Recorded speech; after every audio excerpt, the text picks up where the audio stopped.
In the Know with Wealth Management Group, hosted by Craig Bolanos. Heard Sunday mornings at 10.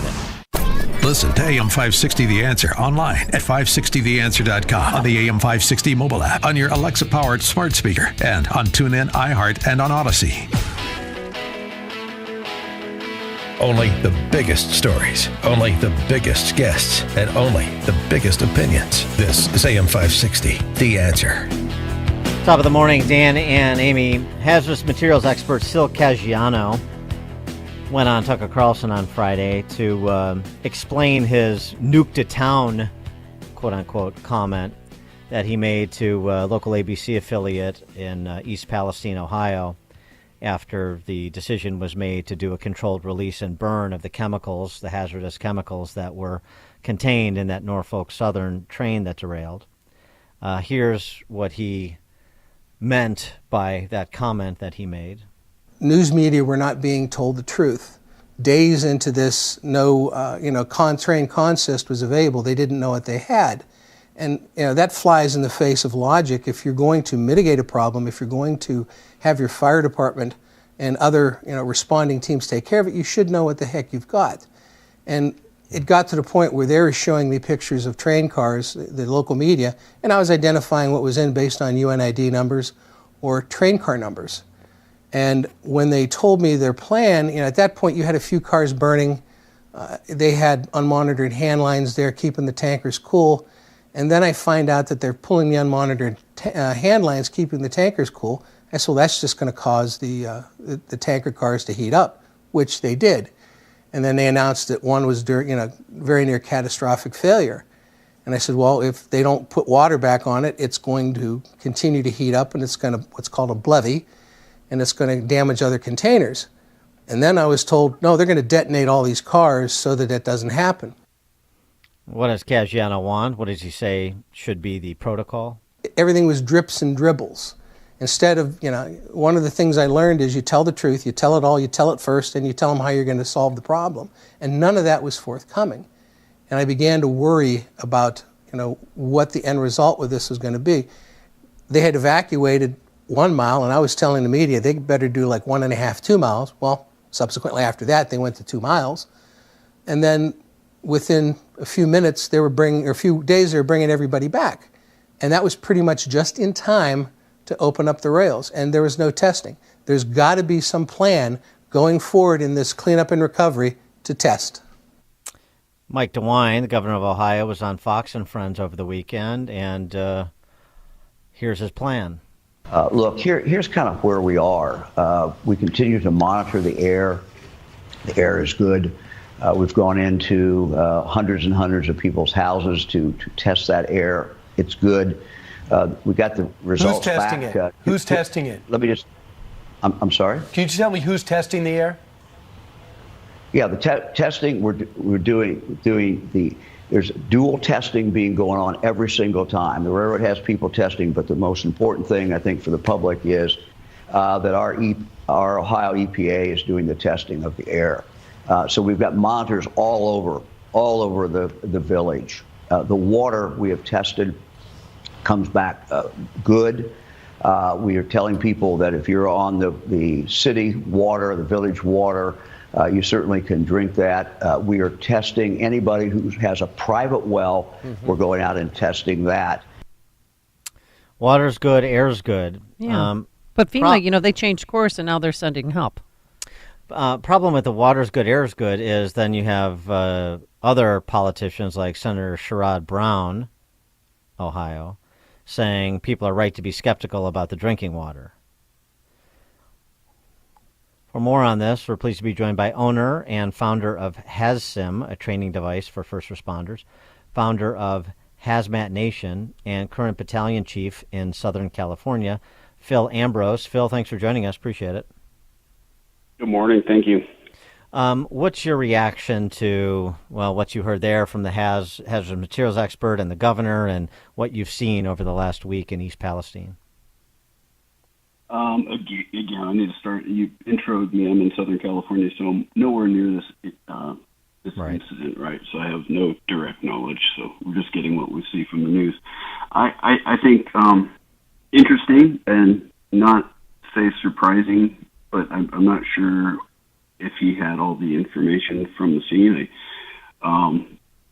I can speak here not as an expert in that incident at all, but as far as the training and the response and what goes into making those decisions, like what was made, and so I question a little. I question what I just heard because I hadn't heard that yet, and I've been following the rest of it. And what a horrible situation for anybody that was impacted, that lived there, that has family there, and then of course the responders, because I can relate. I'm one of them. It's they're responding. That's a career incident, a high risk yet low frequency incident. That's they're tough.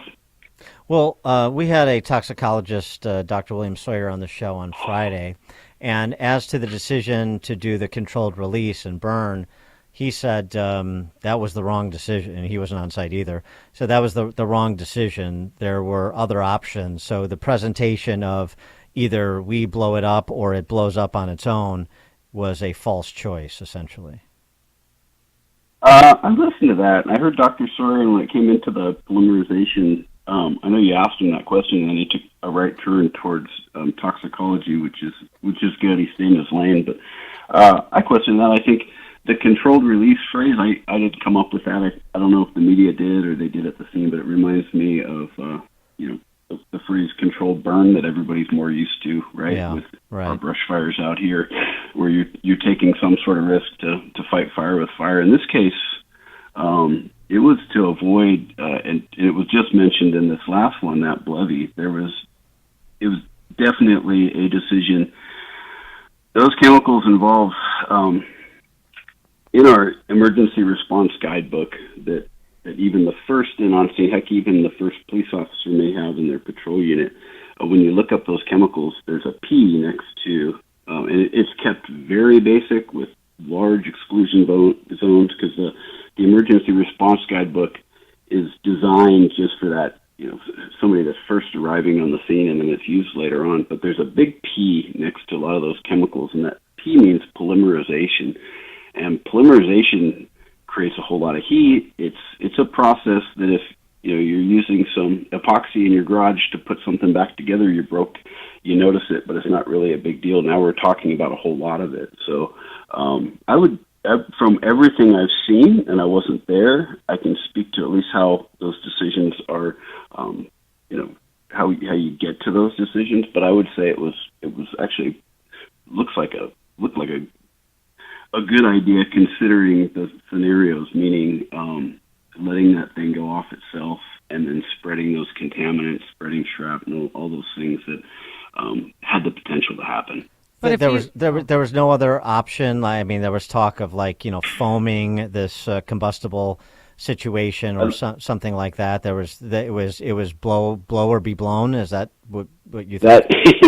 I don't mean to pick on another caller, because I guess they could do the same for me, but that would not be an applicable use of foam at all. Okay. I mean, most of us are used to foam in our lattes, right? But and you get that cool little foam at the top of your coffee before you get the hot stuff. But no, foam would be when there's not active flame. And in that situation, if there wasn't active flame, you're putting that blanket of foam. The whole idea is to suppress the vapors that could ignite.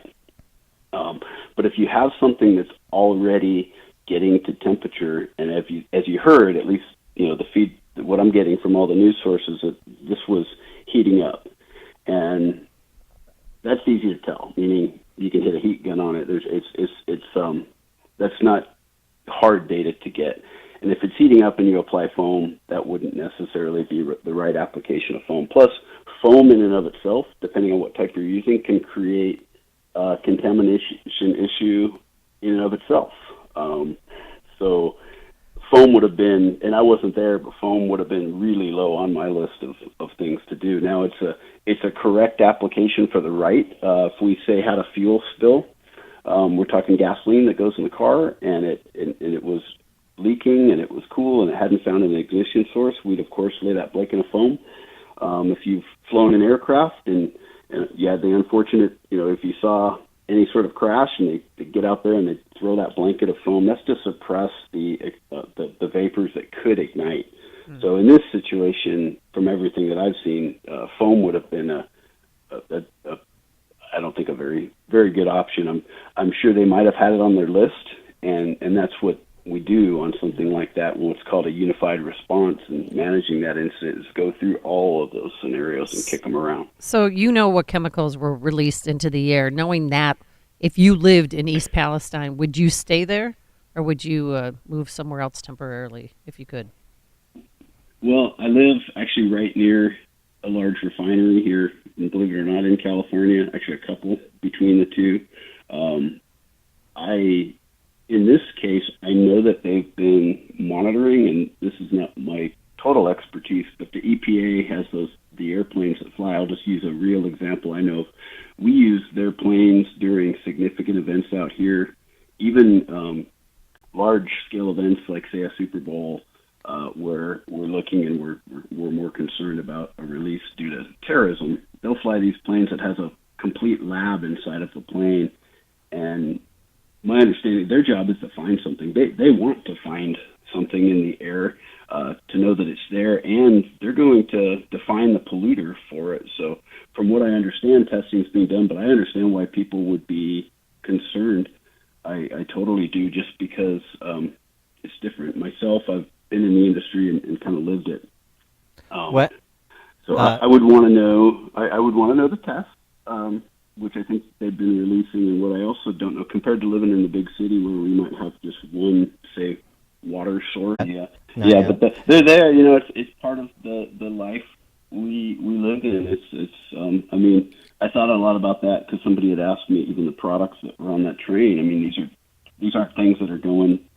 These are part of our life, meaning they're nasty chemicals that ultimately make products that make our life better, and they got to go down the road. So it's.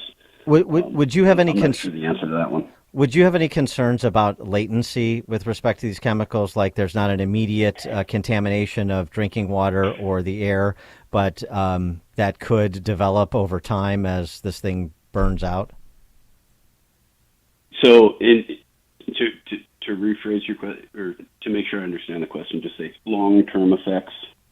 Yeah, I mean, basically, because DeWine is saying, food. 3 Mile Island approach. Yeah, well, I mean, DeWine's saying air good, water good. If air and water are good now, does that mean they're going to continue to be good going forward? Oh, I'd want them tested, but I'd like that they're tested everywhere where everybody lives, because air. Air, weather, things moving around, but as things settled, from my understanding of looking at this, that worst best option they had at least kept everything contained. I wouldn't be surprised at all, and just historically, the immediate location. I don't know what the extent, they say, the diameter that is of where it happened. There'll be some soils remediation.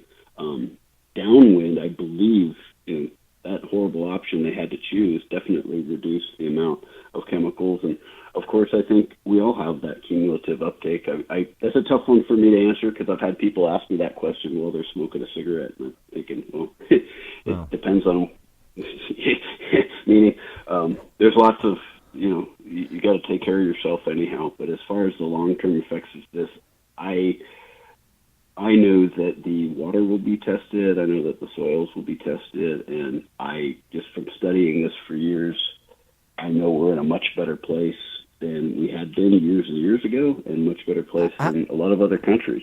How does the chain of command work? The William Sawyer we talked to on Friday said ultimately it's a Department of Transportation call because it's a train derailment. So how does that work between EPA, first responders, Department of Transportation, and something like this? That's a great question, and I think this is something that probably should be highlighted, because when it comes to the incident in over time, sure, DOT, EPA, and then the regulators who are either going to find the involved or assist in the cleanup. But that initial response, that train derailment, the first in folks on scene were likely just regular police officers, firefighters. Some may have had hazardous materials training. I guarantee you they had some at least a little bit of awareness training for the railroads, because we're always looking at knowing our target hazards, which means I'm sure they knew that the rail goes through that town. It's kind of obvious to everybody because the horn honking and going through town. But the very first in responders were just the local communities. And then as they build this incident, we call it, incident management, ICS. So immediately for myself, something similar to this or any sort of industrial, you're going to want the SMEs from that company on scene. Why? Because they're chemists. They know that product best. We're also going to be reaching out to other sources. You can call them independent sources, but other areas we can get information on that product. But it's going to take some time to get those folks on scene. So those initial actions, which would include isolation and evacuation of the immediate area. And remember, I referred to that emergency response guidebook. That's where somebody's looking in that going, wow, I've got a tank of this, and it's telling me, 100 yards, a mile, evacuations. And all those things take a little bit of time, because now it's going to be taxing on that first in community, because there might also be other calls in their community. So I'm not sure about this one. The beauty is there'll be a full report. This is something I'm going to want to read. How many minutes, how many hours until some other industry folks were on scene. And ultimately, when they made that decision in an incident command like that, we go into what's called unified response, where you'll have everyone from the local community and the experts. But I can speak for out here in California. What that unified response means, though, is the stakeholders all have a seat at the table, but it was that initial, whether it would be the township there or the county, it was their handle, meaning they're going to take in all that information. But I think a misconception is the feds just come in and take over scenes. That's not necessarily the case. He is Phil Ambrose, owner and founder of Hazsim, a training device for first responders, also the founder of Hazmat Nation, and he's current battalion chief in Southern California. Phil Ambrose, thanks for joining us. Appreciate it. Thanks. Thank you. And he joined us on our turnkey.pro answer line. The stories you need to know to start your day. This is Chicago's Morning Answer on AM 560. The Answer. Hi, I'm Dave Nissen, CEO of PKF Mueller. The current COVID pandemic has been a challenge for all of us, and many businesses struggled and experienced financial distress. Businesses are focused on recovering now, and fortunately, several government programs are available